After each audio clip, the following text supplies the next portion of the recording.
Do you know what? It's come to our attention that we never really talk about what this show even is. We barely even mention the name of the show. So Melissa, how about we tell the audience a little bit about who we are, what we're doing, what the show is, and why we're here? Sure, that sounds like a good idea. It's only, what, episode 9, 10, something like 12, that? Melissa, get with the script. 12. Oh, wow. Well, time flies when you're having fun, I guess. My name's Melissa Roberts, and I am a poker player. I play generally like low to mid stakes, live only, and this podcast is called Poker Distilled, and really the idea behind it is we think of a poker topic and we kind of riff on it, and generally this is less on the technical side and more on the ideas and philosophy and intersection of poker with life and with certain ways of thinking about the game. Who are you, Pete? I'm a fraud and a scammer, and my main job Well, we know that. Yeah. We know that. Aside from that, I'm not really very much, to be honest. I try and get people to give me money, and in return, I pretend that I know about poker. So it usually means like saying big words, talking about the bombasticity of ranges, or perhaps the nucleosis of polarized ranges as well. So we talk about nucleosi, we talk about bombasticity, and in saying these big words, we generally get people to give us money, which we spend on drugs and unethically sourced meat and eggs from caged hens. Great. No, really, I'm just a poker coach. I've been a professional coach for best part of a decade. I've made loads and loads of content. I consider myself to be somewhat of the academic guy in the game, but also very exploitative. And I make a load of content that's theoretical, like the Carrot Poker School, that's really structured, that you've done, Melissa. And I also do a load of one-to-one coaching, so I consider myself a sort of mentor and coach, and practitioner that tries to get the best out of students at the table, and also an exploitative coach. So I'm kind of a jack of all trades when it comes to teaching No Limit Hold'em, which is my game, and I do that at carrotcorner.com. And my passion, one of my passions, is talking shit in a vaguely philosophical way about poker, but also about life, and that's what we do here. I also just can't stop looking at that hoodie. I really want that hoodie that you have there, but I want it in the orange version. Like, I want the carrot themed version of it, if it exists. For anyone that's not watching on YouTube, Melissa has this, I think it's a UFO, or maybe a toadstool, or maybe both. No, it's a UFO. It could also be a mushroom, but it's a very cool hoodie. So that's who we are. We're kind of friends. Melissa was my student. We sort of became friends by having divergent conversations about loads of shit while we did sessions, which often meant that I added tons of time onto your sessions, Melissa, because I always felt that we didn't get through all the poker stuff. So I guess Poker Distilled was born from a desire to separate those random tangents we would go on that were always quite interesting from the actual technical poker that I was teaching you in the mental game that I was working with you on as well. So that's where we are. Great. Yeah. And today, what is our topic today? Well, I think, go ahead. Well, our topic is just, that's who we are. And we've said that now, and that's the end of the episode. So we'll see you next time. Thank you for tuning in. On Poker Does. No, the topic today is actually going to be about live. It's my doorbell. 1 sec. That's hilarious what you were just saying there off camera there, Melissa, about how when someone comes to the door in America, you just shoot them. And like the thing about like, and I go downstairs when someone rings my doorbell when I'm working, I literally go downstairs with the mentality that I'm going to kill them. Like, I'm like, I will kill this person when I see them. And I like start rehearsing like horrible things I might say. Then I see them in the flesh and I'm like, hi, thank you very much for the package. Hope you enjoy your day. So. Yeah, in the United States, that's it's typical to bring a gun to the front door, usually. And depending on the state, you're allowed to fire it. So that's fair enough. I mean, depending on how dare they come and try and give you something you've ordered from Amazon? I get really annoyed. We have like a really loud doorbell at my house, and it's really old, and so it's when it rings, it always frightens me, and then it makes me angry. So I experience two emotions. fear and then anger. And a lot of times I never answer the door. Like if someone, I just never do. Like if it's, I don't care who it is, I hardly ever do. One, because I don't like answering the door. I'm always afraid of what's going to happen because I probably watch too many horror movies, but also I'm just like, it can always wait. Like there's no reason to, I don't need to see anyone. Mm-hmm. Sometimes I have I don't no know. idea when you're serious and when you're not, and I like that. That's good. I like that quite That's a lot. good. Keeps things fresh. So yeah, back to what we were saying. So live poker tells, reads, and intuitions, weird spidey feels, whatever you want to call them. Had my Yeah. friends over at the weekend. We played some poker, and at times I was quite dialed into what was around me. And I just remember like getting random reads like, "There's no way this guy's 4-betting here, so I'm going to cold call the 3-bet," just by like Yeah. looking at him. Might have been wrong. But I had a load of reads like that where like I was beginning to access like old intuitive live stuff that I haven't really used in years and years because I don't play a lot of live anymore. So I thought maybe there's more to this than a lot of online grinders think. And you're a live player. You have quite a hmm decent emotional wiring and that you're normally quite aware of like what's going on with others. hmm So what are your experiences with live tells? How big a part of the game do you feel they encompass in the live environment? I think generally they're probably between like they're always a part of, I think they're mostly a part of every decision. It's very rare that it's a decision that has nothing to do with the live environment in general, or how a player is acting, how they're talking, their mannerisms at the poker table. I think it's a natural human reaction when you're talking with someone to just read what their body language is doing. I mean, for someone like me, I'm very sensitive to how other people um, feel in most situations. And so like I'm generally aware of whether someone outside of poker, just in a conversation, or um, in any kind of a social interaction, like I like to think I'm generally aware of the other person in the conversation. And I kind of inherently know sometimes like what is the right thing to say, what's the wrong thing to say, or what's going to maybe make someone want to continue talking or not talk anymore, whatever. I'm fairly flexible and kind of um, in most social situations. Like I'm not necessarily extroverted, but I'm comfortable in in most all situations. There's very few people that I would ever feel like uncomfortable around. So in a poker session, I think can understand a lot about a player based on things like the way they talk about poker, the way they talk about a hand, the way they talk to other people, maybe about a topic that has nothing to do with poker. And so all of that goes into a decision I may have in a certain spot with a certain player.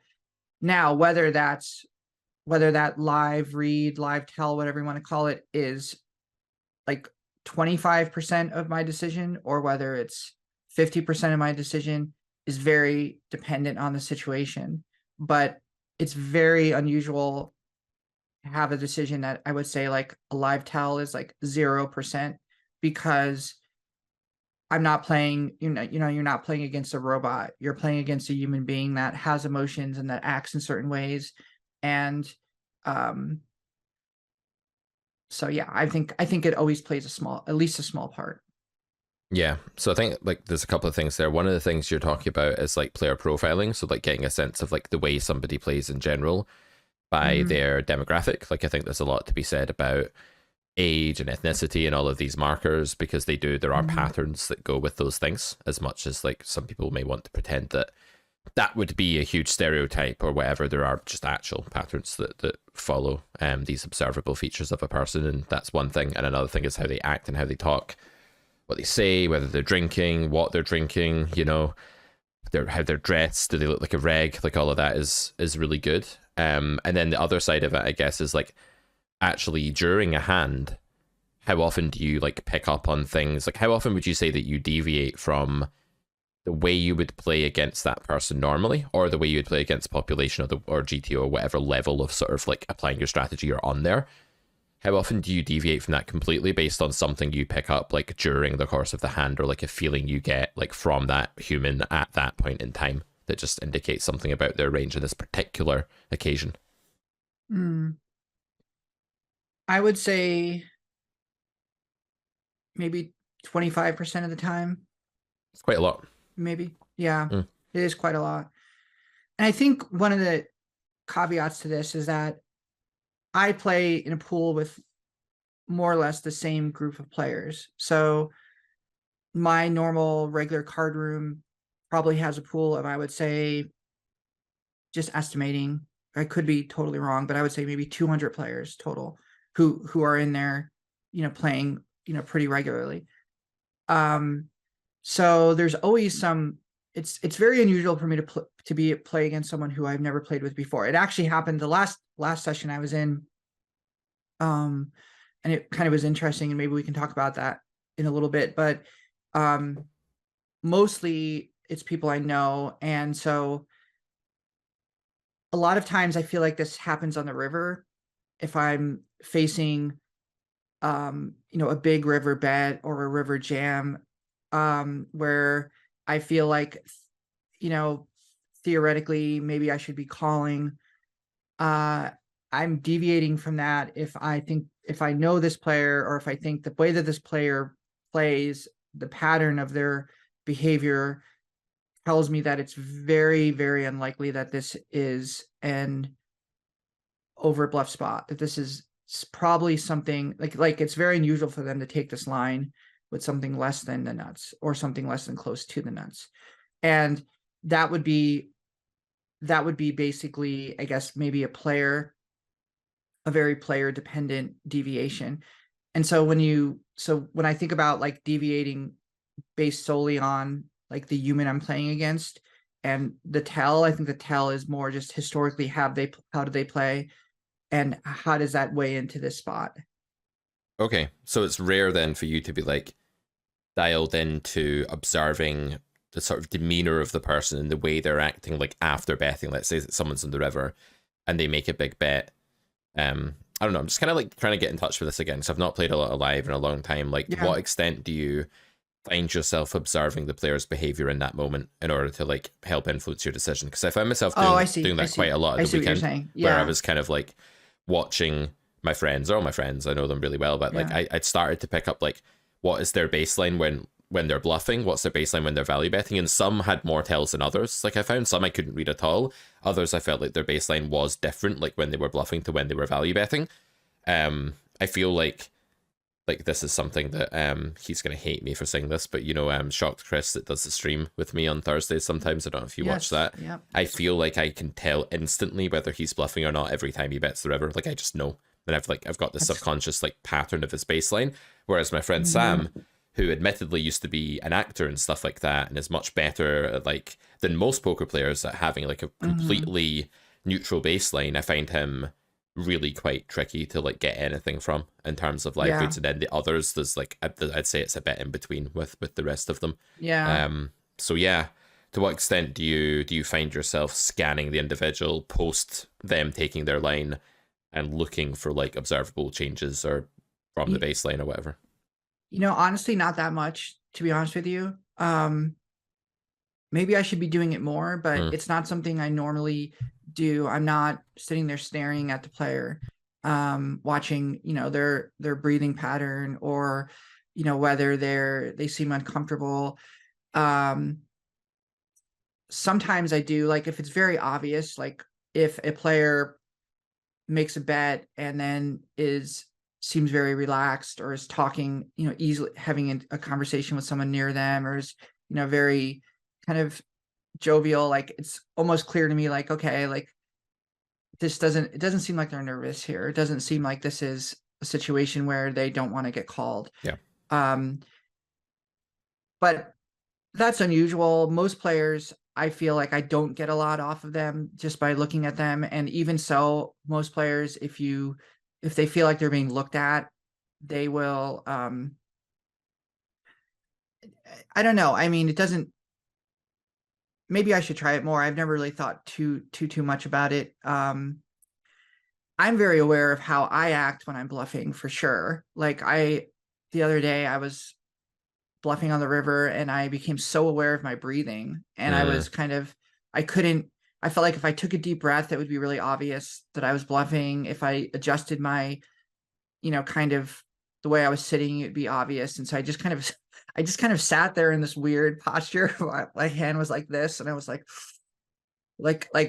nobody can really see unless you're one of the 10 people who watch on YouTube. But uh it was really awkward. I was in this really awkward position, and the guy was in the tank for like a minute and a half, and I was just kind of like sitting at the table with weird in this weird way. He ended up calling anyways, but mhm. it's a terrible call and a really good bluff on my part. Well, So clearly a good very, call if very you're proud sitting of. there like tensed up, wrapping your arms around yourself. He wasn't even aware of that. I'm He just was more kidding. nervous than I was. He was Yeah. more nervous than I was. And that's the But thing. I People don't think notice, right? Like you think that you're they giving don't off all know this stuff, but they mm, really don't, and they're so in their own world most of the time. And a lot of players like try and do like the reverse live tell, where it's like I'm gonna act like I'm weak when I'm strong, or I'm strong when I'm weak. And like I feel like generally getting into that kind of psychological headspace it takes a lot of effort that is not generally not worth it, and better spent in other places. So better spent figuring out what is my, what kind of equity does my range have here? Um, what is, going back to pre-flop, how does this line make sense? Was there anything that kind of sticks out as being a red flag as to, how we got here? All of these kinds of more objective factors, I would say, mm, rather than like, oh, he just took a big gulp of water, or this he is looks like he's interesting. uncomfortable. I think I know what's Yeah. going on here. What's that? Without sounding arrogant, I think I'm Go just like ahead. much better than you at stuff. So no, I'm kidding. I think that No, you don't sound arrogant. I'm glad you told me that. I think because I've done this for so long, and like the technical side of it to me is like more often going to be subconscious competence than it is for someone like you Yeah. that's been playing for way less time. I think Yeah. that I figured that out like quite quickly, that like, okay, in this spot I think it's a bit overbluffed, or I think it's a bit underbluffed, or maybe like this player's good enough to just be roughly balanced here, so I don't have a great read. And therefore I think when I play live, when I'm playing with unknowns, that I need to like spend some energy being like, okay, who is this person, doing the kind of demographic profiling, the psychological profiling that you were talking about earlier. I spend more time and energy doing that.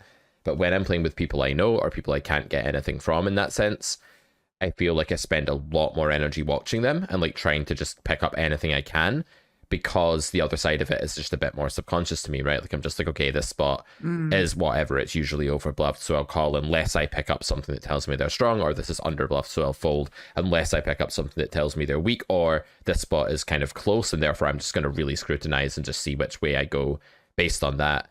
And it could well be that at this stage in your career, the reason that you don't do that very much is that you just do have a lot to think about, because you're still consciously processing a lot of these Hmm. factors that haven't become subconsciously accessible to you yet, but will at some point later in your career. And you've probably already, observed like certain things that you used to have to think about a lot more becoming automatic and subconscious. So I wonder if there'll be more room for you to like fit all this awareness in, if you can kind of like widen the scope of what you're taking in when there's less stuff that you really need to focus on. Because it's like if you gave me Yeah.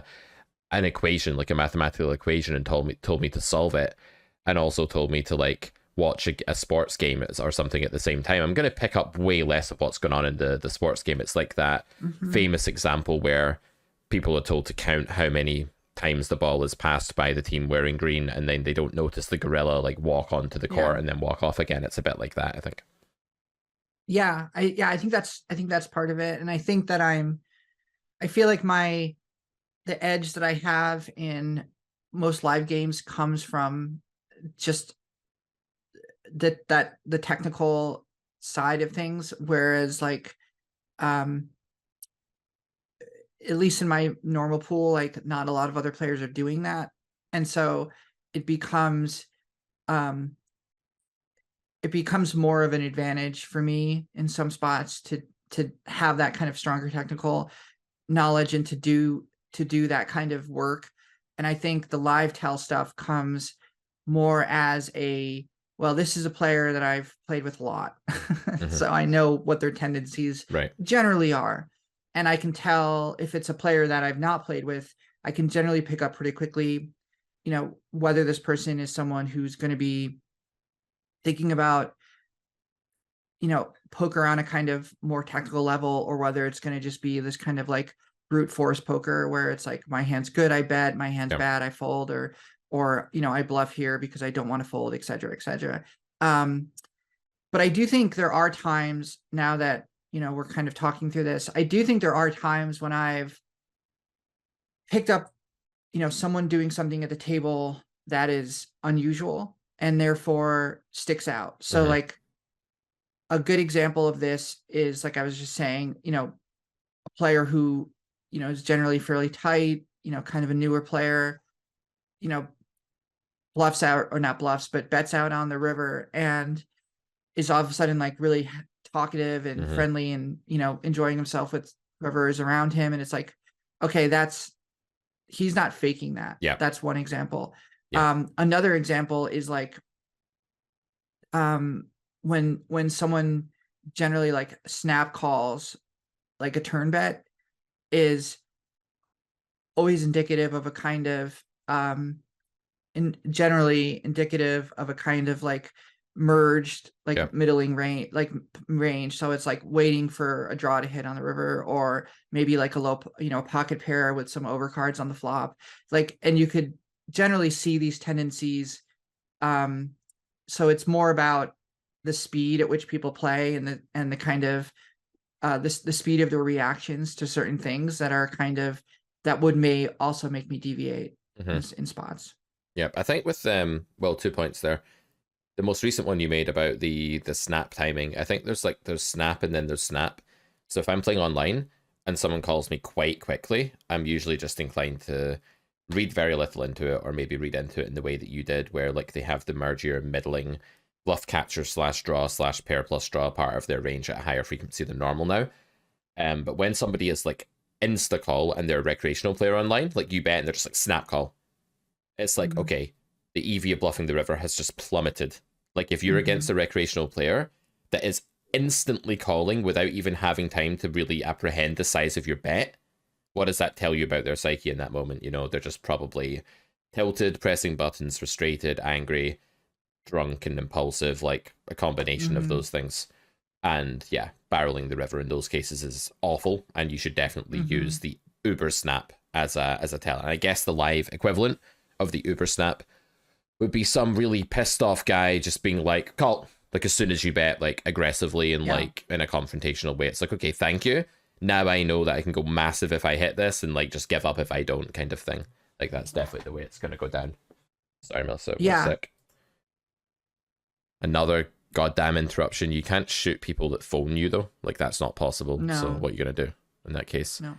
Melissa was just really amazed that what actual Scottish people sound like, guys, that aren't internationalizing or dumbing down their voices, because someone phoned me to talk about like when my car would be ready, because it's in getting work done following the crash we talked about last week. And Melissa was just like, I can't believe that's what real Scottish people sound like. No, it was incredible. I couldn't understand. You had her on the speakerphone. I couldn't understand anything she was saying, and you were just like going back and forth. It was really crazy. It was great. It's like a foreign language. I should actually have got her on the podcast, just like, oh, thanks for phoning. Yeah, you're on Poker Distilled. Do you know what Poker Distilled is? Have you seen that? Have you seen that show? Spotify? She'd be like, oh, yeah. Oh, I have seen Poker Distilled. It's a really good show. Your car's going to be ready in 18 weeks, so we don't have any parts.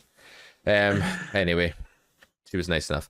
So the problem is then that the other point you made there is that when you're bluffing, it's incredibly difficult for you to just chill the fuck out and be totally calm and just engage naturally with everything that's around you, because that's a relaxed human. That's a content human that does that, and no one is ever content and or relaxed when bluffing, especially in a big pot, unless they're like in their A game zone, really relaxed, experienced. Like they have to be both experienced and winning and comfortable and in the right frame of mind to do that. It's super hard to do it. That's why when I play poker, I try to just maintain I am stoic kind of impression all of the time, because I know for a fact that if I start chatting away and relaxing for a second, I'm going to give it away. It's much easier to give away that you have a value hand than it is to give away that you're bluffing, because you can always act as though you might be bluffing, but it's really difficult to act as if you're just chilled and have a value hand when you don't. So I feel like the more you say when you have a good hand, the more likely you are to tip an astute,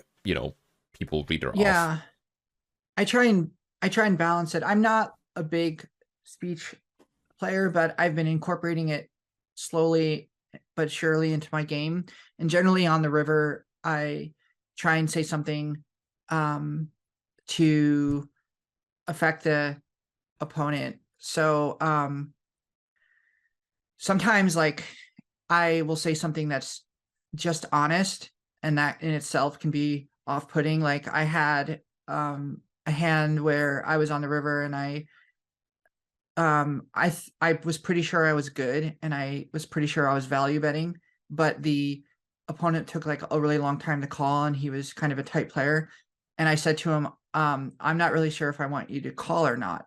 And he was like, really? Why? What do you mean? What do you mean? And I was like, well, I thought I wanted to call, but now I'm not so sure. And he ended up calling, so maybe it didn't work. And he was better. He was good. So it was a little bit, it was not necessarily, I didn't get the result I wanted, like in the end, but it did get the result I wanted, in the sense that it confused him and it made him do something that I don't think that he would have normally done. And so I think speech play in a spot where you're unsure of where you're at can be effective. And I think it also, even if you're nervous, saying something can, at least for me personally, can kind of relieve some of the nerves sometimes. Like I've said things like, to someone, like one of the things that actually is, I have to be careful because some people get insulted by it, but like if someone's like thinking about a call and you just ask them like, have you been playing poker for a long time?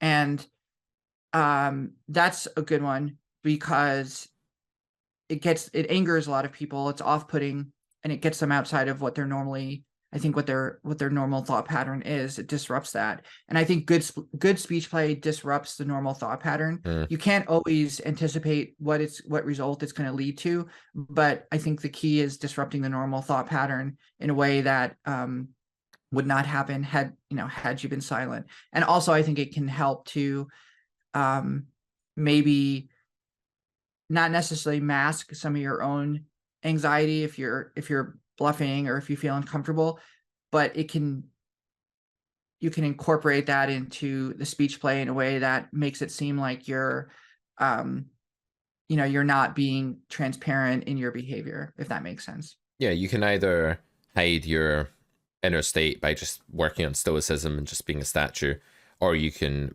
create so much bedlam that your opponent can't really figure out what's going on. And either approach, I think, is warranted. What you can't do is only create bedlam when you're relaxed and have a value hand. That's a dead giveaway. Right. And most people that do randomly start talking who don't normally, they're not bluffing, as you said before.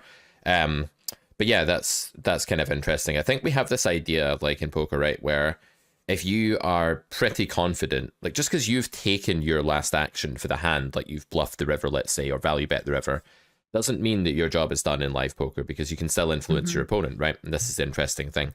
As an online nerd, this is the part of live poker that fascinates me. Because I'm the kind of online nerd that does actually have quite a bit of like social intelligence as well, whereas a lot of online players, they play live and you see them just like go into a shell and just try and work out like pot odds, and they're just thinking as if they would think online, whereas I really do love like the door that's been opened by the fact that you're sat across the table from your opponent. So like if I make a bet live, and I'm not like one of the best live players in the world, I'm not an expert at any of this stuff by any means, and definitely my online game is stronger than my live game, but I do enjoy the whole, if I've bet for value and I'm pretty sure my opponent's going to fold, I need to intervene. I need to create chaos, because it increases the chance that, not necessarily that it doesn't force them to call now, it's not like I'm manipulating to call, but I'm creating randomness. I'm spinning a roulette wheel that had already landed on him folding, and I'm spinning the ball again by saying coming out with some shit, right? And similarly, if I'm bluffing and I think my opponent's about to call me, it can be quite unnerving actually for someone who's about to hero call you to just suddenly get talked at. You know, say you're about to call me and I'm sitting there and like I'm pretty sure you're gonna call, and I'm like, Melissa, are you actually sure you want to do this? And I just say something like that to you. It's gonna like create a ton of doubt now, and it's gonna cause you to reconsider a decent amount of the time. So I think one of the best rules for like up and coming live players when it comes to table talk is only do it. You know, when you do it, when you engage in it, you risk giving stuff away, right? For a start. So only do it if you can do it relatively competently.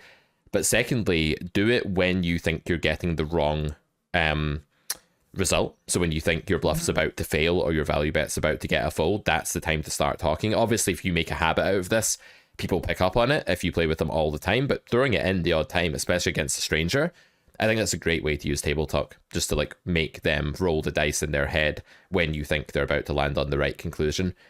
Most people are very genuine when you've already acted and you have nothing, you're perceived to have nothing further to gain by watching them because you've already put your chips in, right? You've already bluffed or value bet. Most people will not be like angle shooting you and pretending they're about to call when they're not or anything like that, because it's too meta. There's not enough direct gain from behaving in that way. So if someone is like counting out the money and they're like cutting it out and it looks like they're about to put it in the pot, just start talking at them, you know, if you're bluffing. And if you're value betting and they're like doing this with their cards and they're about to pick their cards up, speak to them. You probably won't change their mind, but it might go from like 99% them folding to 85% them folding, and that's a big swing for you if you just achieve that. So that's one point. And some other things, like if you're going to do that, have some pre-rehearsed statements in like that you're ready to say. So like you don't want to necessarily be thinking like, what do I say in this spot?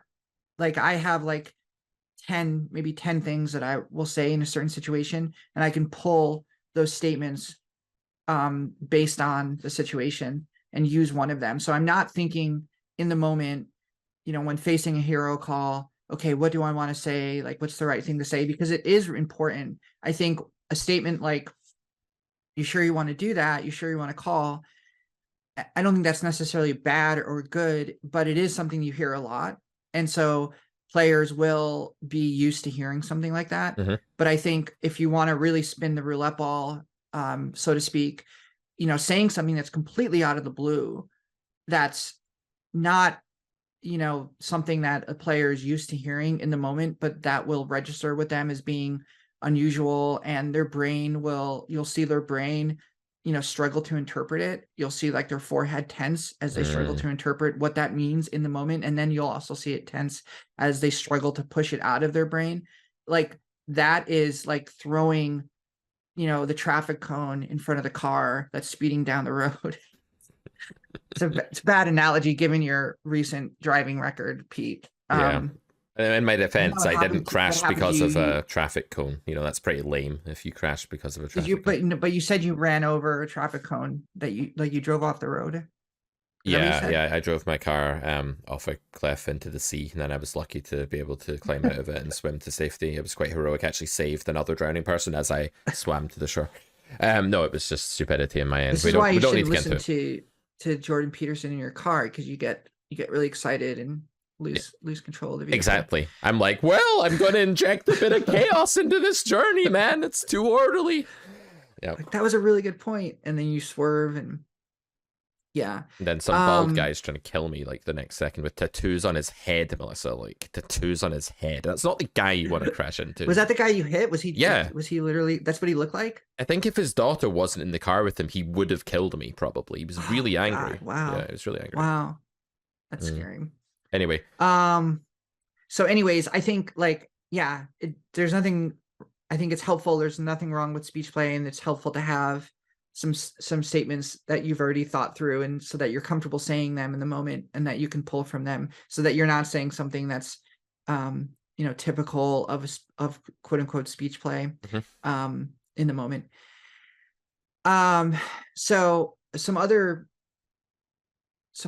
I think, live tells, or the world of like what you get when you're in the world of live poker, I think, is players who are not comfortable playing at the stakes you're playing. And this can happen in like a 1-2 game. Obviously it can happen in higher stakes games, but players who are, you know, playing with scared money is like a huge advantage to when you're not playing with scared money. And the reason is because they don't, I mean, obviously most people listening will probably know this, but you'll notice that, you know, them avoiding tough spots and putting them in those tough spots can be really profitable if you do it at the right times. And so I think picking up on when someone is, you know, buying in short, or, you know, afraid to put money in when they're, you know, when they're not nutted, is incredibly helpful, not only to categorize them as a player, but also to influence the way that you play against them. And also to think about things like, okay, well, is this player really going to bluff here? If they've shown that this is their last, you know, that they're playing with case money, or, you know, that they're just not comfortable losing chips, you know, what does that mean in this spot? Yeah. I think that's a good one. I used to actually hate the whole tough spot thing, because coaches would be like, so we're gonna put our opponent in a tough spot, and I'd be like, man, all you're doing is talking about how you want them to suffer, you want them to have a difficult decision. Like, where's the EV? Like, how does this lead to EV? But I think you're right. It does actually lead to EV in the context that you're talking about, where the toughness, or what we're calling the tough spot, is actually just like throwing them into the blender of like, if you invest money, it could be really painful for you, and it's a scary proposition. And when you scare people, Right. like, what happens when a ghost jumps out of the cupboard and goes, woo? Like, the person doesn't just go, well, most people don't just attack the ghost and punch it in the face. There are videos where, like, there's a video where a guy jumps out of a bin and the guy just punches him in the face straight away. There are people that have that intrinsic, like, bizarre fight reaction, but most people have flight before fight, especially when the consequences are really high stakes, right? Of, like, actually making the wrong choice. So yeah, if you're playing in a 1-2 game and you're silly enough to rock up to the Hippodrome in London and you think that you're going to play 1-2, but actually the game is like straddle and double straddle and people are buying in for 1,000, you're actually playing like closer to 2-5 or even 5-10 or something in many cases, and then you're sat there with your 400, you've like doubled up, and you're terrified of that all going away in one hand, and it could easily do that. So picking up on who those people are that aren't used to those swings, and you get these like sort of lame regs online as well that just aren't comfortable stacking off and just applying tons of pressure. Another like term that I used to hate when I was in a really uber textbook carrot poker school building phase. I used to hate the term like apply pressure, put them in a tough spot, etc. But yeah, there is a direct correlation between doing that kind of thing to people and increasing your fold equity exponentially in the majority of cases. So yeah, it's interesting. I want to come back to what you said though, because I want to know some of the examples of the weirdest, most off-topic, bizarre, shooting from the hip kind of things that we could say to people at the poker table that catch them off guard. Any examples of like absurd things you could just say that just totally take people by surprise? Or maybe not even absurd things, but just things they're not expecting. Yeah. The how long you've been playing poker is a good one, I think. It covers a lot of bases. It makes them feel like it just, I've already kind of talked about it, but I think that's a good one. Gosh, some other weird ones. I'm a little hesitant to be like super weird, like to be like super off topic. Like, yeah, I don't know, Pete, you put me on the spot with that one. Well, I thought you would have a pre-prepared inventory of like psychotic things that you plan to like elicit certain reactions. They're not psychotic. I know, it's disappointing. I mean, sorry. And I also too, like, I don't want to talk about too many of them. I mean, I feel like another, let's see, like, what's another good one that I say? I say like, you've been pretty tight all day. And they'll say like, what are you talking about? I haven't been tight all day. Or something like you can say that you've noticed they've been doing something that they haven't been doing, or that you've noticed something that they have been doing, but you totally exaggerate it. So saying something like, well, this is like your hourly 3-bet pot. So here we are again, something like that. And a lot of times, like, they'll just get annoyed. Sometimes they'll laugh, which is also kind of helpful. That's quite telling if they laugh, right? That's something that's quite hard to do genuinely if you're bluffing. Yeah, exactly. And also too, you can say things like, the nice thing about a cash game is you can always buy in again It's not like tournaments. That's why I don't like tournaments, because once you lose, you're out. And those are some of the things for my inventory. I guess the weirdest thing I would say is something like, I saw you drive into the parking lot today in a really terrible car. I did say that once. So, and the guy's like, "What are you talking about?" Like, he's like, he's like, you must have me confused with someone else. And I said, no, I saw exactly what happened. And it was embarrassing. And he was like, I drive a BMW. And I was like, I know. And it was a very funny exchange in the moment. And he ended up laughing. And then he was just like, he shook his head and just folded, because it was so strange and it was so bizarre. I hope you were bluffing then. Like, I don't remember if I was or not, but I do remember he folded. I remember the result, but I don't remember what I had. I might have been bluffing. Yeah, those are some ideas. You've just offended me, because that's my precious car that's being fixed right now. Is an orange BMW X2, and I love it dearly. And how dare you imply that it's a terrible car, even to someone else? I have a BMW too. So we're both. Fine. We're both BMW. We've both managed to subtly brag about our cars. Did you say your car is orange? Yeah, it's like burnt orange. Oh, that's funny. Right. The carrot man drives an orange car. Well, of course, it has a carrot on the back as well. It's like carrot corner wagon. Yeah. I wonder if we go like more like off topic. Like, what if we hit people with like would you rathers when they're in a spot? Like, what if we hit people with like, would you rather eat a poker chip or eat the felt? Or what if we hit them with like, would you rather get stacked 3 times or get COVID? Like, what if we hit them with would you rathers when they're in the middle of making decisions? Like, that's got to elicit something. It's such a bizarre line of questioning. I'm just wondering, like, the further we push the boundaries here and the weirder we become, maybe the more genuine the reaction we elicit, because we just cause them to leave their normal mode of operating more. And if their normal mode of operating is give nothing away, then the further we move them from that, the more they give away. It's just kind of a logical argument, right? It's deductive. Yeah. I think it's certainly possible. The other thing too is that if you've been sitting at the table all day and you haven't said anything, and then you suddenly, engage in this kind of speech play on a river call, then I think that's really effective. But if you're someone that's been, talking a lot, kind of jovial, joking around, and then all of a sudden it's like you're just being, it's like an extension of that. It's less off-putting. And so I think this is more effective for pools where people don't know you or you don't know them. Pools where people know you, I think sometimes the risk is like people are like, oh, this is just Melissa being Melissa, doesn't mean anything. Yep. Not always, but sometimes. Yep.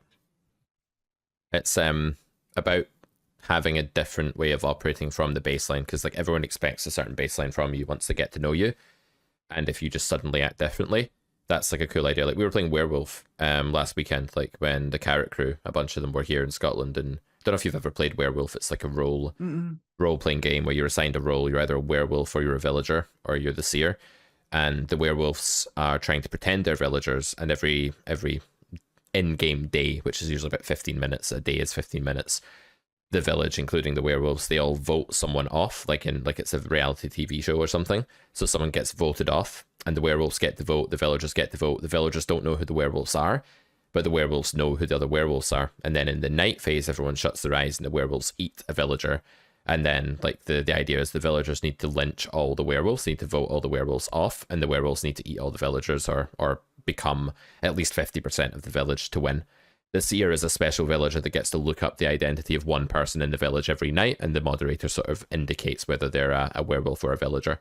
So we were playing this game for hours. Like, we literally played it for like 6 hours from like 4 p.m. No, it must have been from like, we played it from like 3 p.m. to 5 p.m. We played a bit of poker. Then about 9 we started playing again, and we played till 2 a.m. We were just playing like back-to-back werewolf games, like the 7 of us. And what the hell was my point here? What was my point, Melissa? What did you... Yeah. So at some point in the game, when I was a villager, I had the idea to just like suddenly flip out and see what people's reactions were. And at the time, I didn't know why I'd had this idea, because as a villager, I'm very inquisitive. I'm like, well, what are you saying? You know, you speak now. I'm very like sort of detective. And I just sort of stood up and went, oh, fuck, shit. As if like something bad had happened, or I'd just like forgotten like a really important thing. And I just tried to note like who reacted genuinely to it and who had like a weird reaction. Because if you're a villager there, the normal reaction is just like, what's up? Right? But if you're a werewolf, you might be like if you're like that, if you're stoic when I've just flipped out like that, that's fucking weird, man. Why are you doing that? You know? So in this analogy, in case you hadn't realized, I'm sure you had, but in case the audience won't have realized, right? Because they're silly. The bluffing is the werewolf, right? When you're bluffing, you are the werewolf. You like freeze up. It's harder to act normally. Werewolf is actually really good training for poker because it teaches you that when you're bluffing, you have to. It's not just that you can sit there and say nothing, because as a villager, you need to speak. You need to get to the bottom of who the werewolves are, and you need to get the village talking to each other. So when you're a wolf, you have to pretend to do that. You have to pretend to be a villager. You don't just get to sit there and do nothing. Then you're no use as a villager. What use is a silent villager? None. They may as well be a werewolf, right?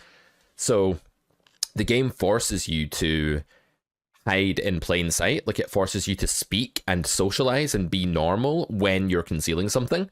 And I think that's probably really good training for being the kind of player that can bluff and then just blend in and act normal and look like they're not bluffing or something. Also, it's good because the villager side of the game trains you to interrogate and look for little clues and see how people are behaving. And I find I'm a very good villager in Werewolf. Like, I'm very good as a villager. I'm not as good as a wolf. When I'm a wolf, I feel it's harder for me to act out a certain role and mislead people than it is for me just to like seek the truth. And so I notice that when I'm playing poker as well a lot. Like, when I'm bluffing, I find it really awkward. I find it really quite, unless I'm in the zone, then I'm fine. But if I'm not in that special zone, I find it really difficult to bluff. I'll still do it, but I might act a bit weird. And when I'm actually like observing people, when I have less at stake, maybe I'm watching how they're acting, I'm much better at like deciphering when people are bluffing. So it's weird. It's a funny analogy. It's funny.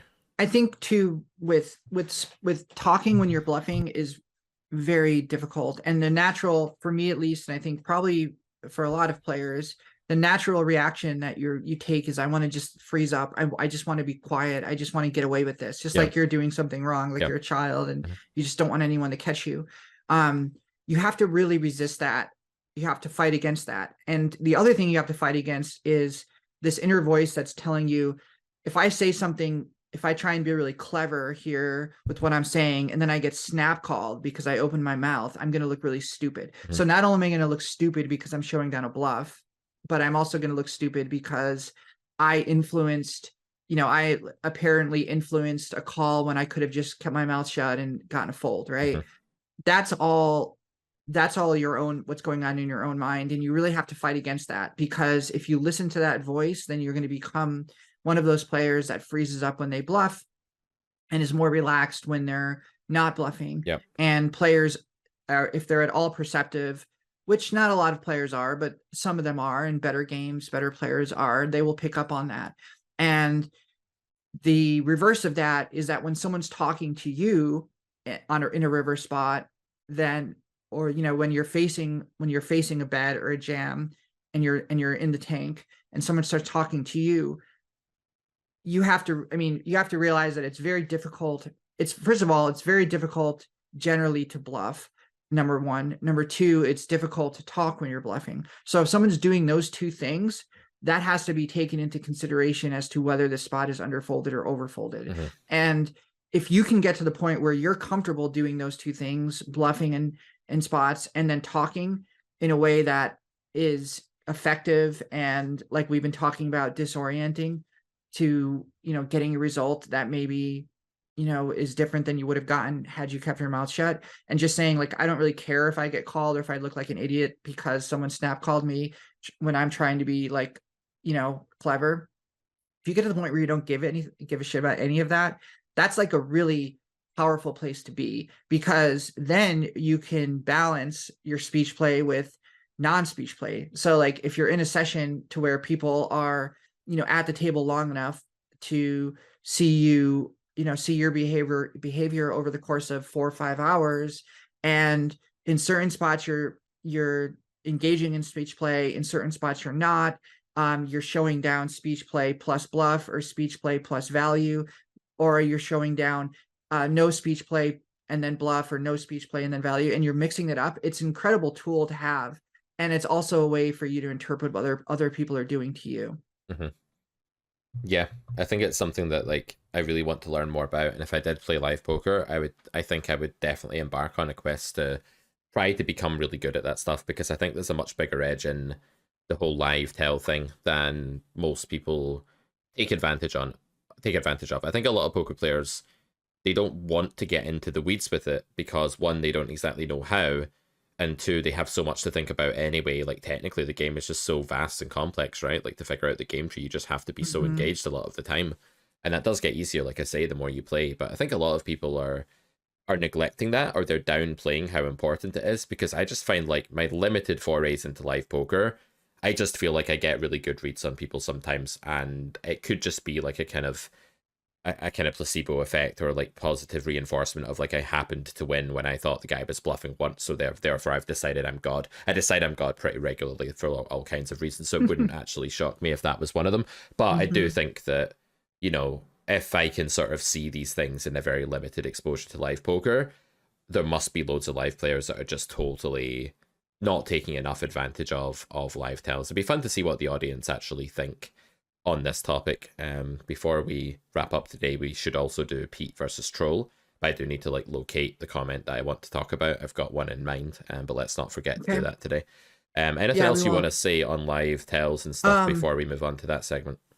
Yeah, I'll just quickly say, I think live tells in general, like, are for me at least, a part of my game that I'm still working on incorporating more into the game. I think my live reads and my general like awareness of the table is situational dependent, and it's unusual that it's as specific as I'm staring down a player and they've twitched in a certain way, or they've moved their arm in a certain way that gives off a tell. I haven't really, to be honest with you, done that enough and investigated enough I don't have enough data as to whether that actually works, because I don't normally do it. I also find it really awkward to sit there and just stare at someone. I have a real aversion to that. There's a couple of players that have done that to me, and it is really off-putting. And I understand that, like, it can be, you know, plus EV in a lot of spots, but it's so socially, you're breaking so many rules of just general politeness and social engagement that it's very difficult to do. I'm not saying you shouldn't do it, and I'm not saying you can't do it, or I'm not saying I won't do it, but there is, I think, a natural aversion against it that you have to kind of like work against when you're doing that, which can also prevent you from thinking clearly about what you're actually seeing. So something to keep in mind. That's an interesting point, that like if you stare at someone and you create a version of yourself who is currently and temporarily violating social norms, you create a bad version of yourself problem solving wise as well, because you're acting in such a way where your self-image is shifting into this like weird sociopathic person that stared at the same person for 2 minutes. Right. It's really hard to make normal, good, healthy decisions when you're in that space. So that's a really cool point, I think. Yeah, I would argue and also though that go ahead. Well, I was going to say, and your mind has a way of tricking yourself into saying you've broken this social norm, and so therefore you deserve to get something valuable for that. So you may take someone, you know, you've broken the social norm, and you may then say, okay, I've stared at this poor opponent who's, you know, not moving for, you know, a minute and a half here. It's totally awkward for him and for me. And oh, he twitched. That's what I've discovered. So therefore I'm going to call. And that, like you said, that can be a totally warped version of yourself that would never interpret something that way. But because you put yourself in this awkward situation, you feel like you need to get something from it. Yeah. I also think like when I'm doing this, and again, I'm not claiming to be like an amazing live tell user at this point in my career at all. I think if I'd played live for a long time, I might be a lot better at it now, but I haven't, and so I can't claim that status. But one thing I have noticed that I would say with confidence is that I don't look for specific things usually. It's more of an aura, if that makes sense. Like imagine like I look at you for a minute And in that minute, I'm not looking at like any one thing. I'm not like, how is she moving her nose? How is she like, where are her hands? How tense does she look? I'm not even really, maybe the tense thing a little bit, but it's more just like, I'm going to look at you and I'm going to just absorb the general sort of impression in this place and time that I'm getting from you right now. And that's going to like tell my subconscious something. So I get these ideas that like, this is not how James acts when James is value betting, for example. And then I'm like, there was a hand I played at the weekend there where I just knew that James was value betting, but my hand was such a call in GTO that I was like, well, I'm still going to call because I can't not, because I'm too conditioned to call this hand. And it felt like, it's really silly to say now, but it felt like too big a barrier to overcome. But yet this part of me that had looked at James for like 30 seconds was like, James is not bluffing here. And I was like, I believe you, but I'm going to call anyway because I don't respect you. I believe that you're right, but I don't respect you enough to listen to you. That's how it was. Then I called and he turns over the value hand. I'm like, I knew you had a value hand. He's like, why did you call then? I'm like, Yeah. That's a very good question, James. That's a very good question, you know? So Yeah. you have to understand that when you're like finding a live tell, you're more absorbing an impression of how this human being would be in this place and time than you are like, aha, the eyebrow moved or any one specific detail like that. Okay, how about we move on to Pete versus Troll now? This is, of course, the segment where I read a trolly message that really hurt me, and Melissa rubs salt in the wounds. So let's do that now. Yep. Let's do it. Okay, you ready for this week's edition of Pete versus Troll? We need a little bit of like thunder and kind of like roar, ogre sound and stuff like that. Yeah. Yes. So Raul says, carrot corner! Exclamation mark. Extracting EV from gullible low-stakes players by peddling half-baked theoretical concepts. What do we think? Well, I don't know. I have to absorb it for a minute. Half-baked theoretical concepts. Peddling. See, I think what you do is the opposite of half-baked. It's almost, I think if there's any criticism, it could be overbaked. Maybe. Yeah, they're definitely overbaked because like I'm going to get through 10 hands today, guys, and I spend like half an hour on one concept by like going into it like as fully as possible. And I got a bad habit of doing that when I made the Carrot Poker School and everything was really thorough and comprehensive. So yeah, I agree. Yeah, so that's odd. Gullible low stakes players. I don't know.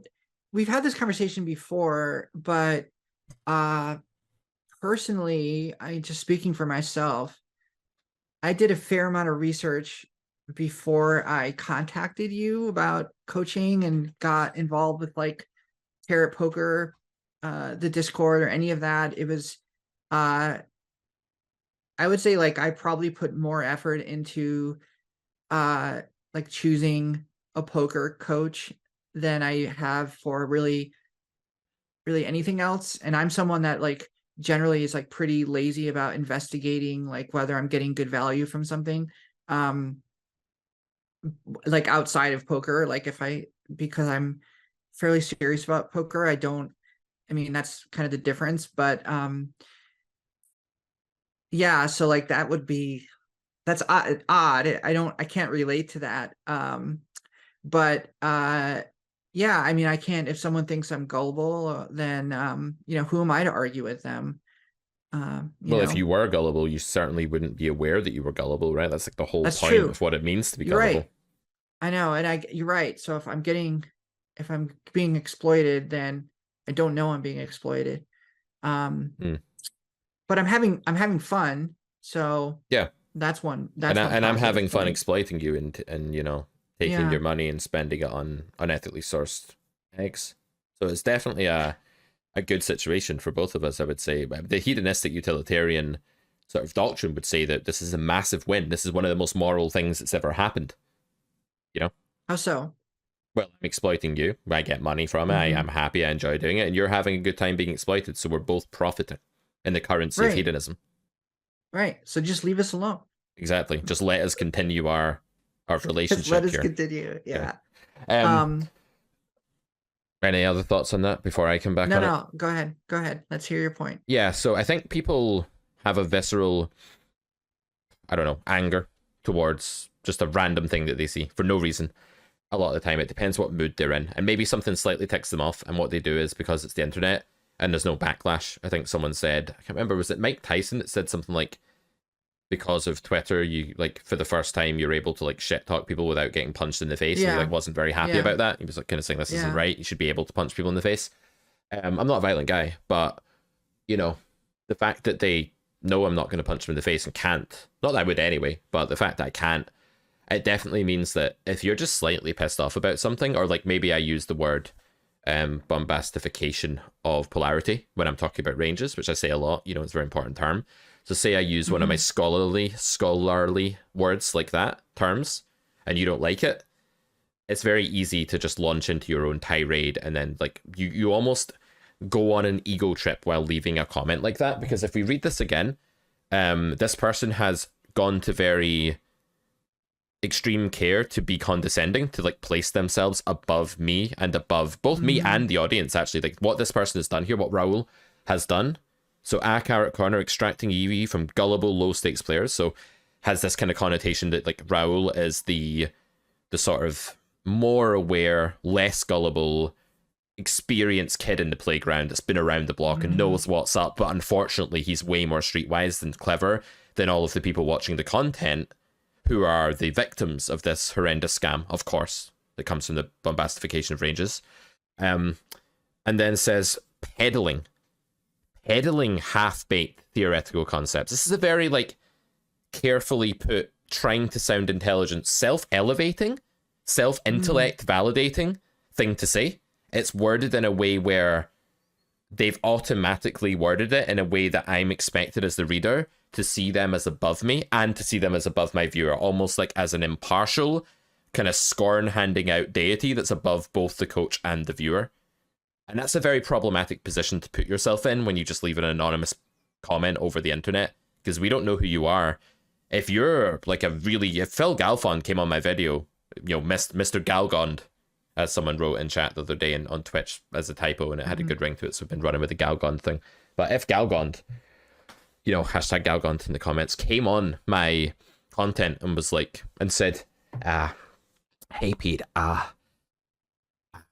you're extracting EV again from rather gullible low stakes players by peddling your half-baked theoretical concepts, I'd be like, fuck, dead. It's like a lightning bolt. It's like Zeus hitting me with a lightning bolt from the sky. Like, I'm done. Yeah, done. But he doesn't have to word it that way. Someone like that wouldn't have to word it that way, because they're already enjoying the status of just a very respected member of the community that really knows their shit.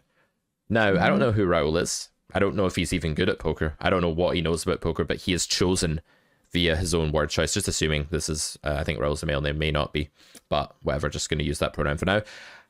This person has put himself above me and is raining down scorn on me and the audience. This person has put himself above everybody that's in the transaction of the video being produced and watched, above the producer of the video and above the audience. So basically there is no one in this space of viewing a YouTube video that is below or equal to Raul. He's above everyone. And from there, he's trying to legitimize his claim. Now, what does this tell us? It probably tells us that the claim has very little actual authority or perceived worth, and that he's had to use language to elevate himself in order to make it in the first place, which probably shows that it's bogus. And that's how I'd respond to Raul in this week's Pete versus Troll. Thanks, Raul. Thanks, Troll. Raul sounds like Troll. It's not that different a word. You could be forgiven for confusing one word with the other. Troll. Raul. Yeah, but we appreciate the support, and whatever gives Pete more fodder to to kind of talk and to engage with his audience is good. So keep them coming. Yeah, come at me, you fucking come at me, bro. Come at me, you fucking dickheads. Like, bring it on. I'm fucking ready. I'm not even angry this week. Usually I'm a bit angry when I do Pete versus Troll, but I'm really having to feign this year. I'm actually just like very relaxed about the whole thing this week. I think this is helping me process being trolled better, and it's helping me build a thicker skin. So thank you to you, Melissa, for humoring me in this segment, and for everyone else for listening, and for the Troll for providing the fuel. Remember that we're on Spotify as well, or if you're listening to this, we're on YouTube as well. really help us to drop a comment on YouTube, like the video. It doesn't get a lot of views there, which makes the algorithm suppress it and makes it think that it's shit content. It's really a format thing. But if you do happen to watch this on YouTube, we really appreciate it if you click the like button or leave us a comment. And if you rate us on Spotify, that means the world to us as well. And if you're watching and you're a Carrot Corner Discord member, you're only one of those if you bought the Carrot Poker School or coaching. But you could shoot us a message in the Poker Distilled channel and let us know what you think, and we could discuss the episode further. It means a lot. All right, guys. Thanks, everyone. See you next time.